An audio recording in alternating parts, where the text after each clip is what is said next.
Amener l'homme noir de l'Afrique à la prise de conscience de son histoire afin de lui permettre de relever les défis qui les placent sous les Occidentaux a été au cœur des échanges, réflexions le week-end dernier à Kinshasa à l'occasion de la conférence organisée par Pépin Guillaume Manjolo sous la thématique « Par quelle porte l'homme noir de l'Afrique est-il entré dans l'histoire caucasienne ?» Suivez.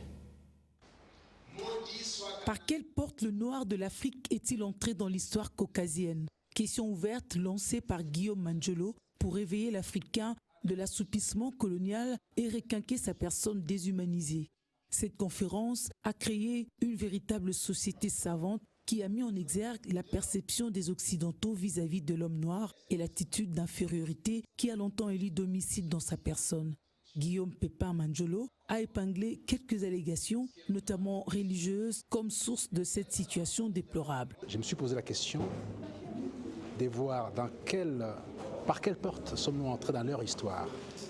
Et là, j'ai découvert que l'histoire qui est la leur nous a intégrés dans le système à travers la porte biblique de la Genèse qui veut que l'homme noir a été maudit et par conséquent, il restera une marchandise et une chose pour l'Occident.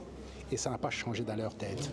Quelqu'un qui a été votre domestique, quelqu'un qui a été votre esclave, vous n'aurez pas la facilité de pouvoir lui accorder une autre étiquette à part celle-là. C'est que nous vivons aujourd'hui avec eux.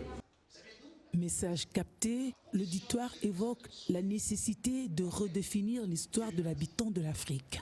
Nous avons appris des choses sur l'origine de l'homme noir par rapport à cet homme qui est caucasienne et ce qui est du goulot d'étranglement du développement de la société noire, de la société africaine et surtout congolaise. Ce qui m'a le plus marqué, c'est nous, Africains, nous devons construire ou mieux élaborer, surtout écrire notre propre histoire, en vue de définir ce que nous sommes et ce que nous valons dans le monde.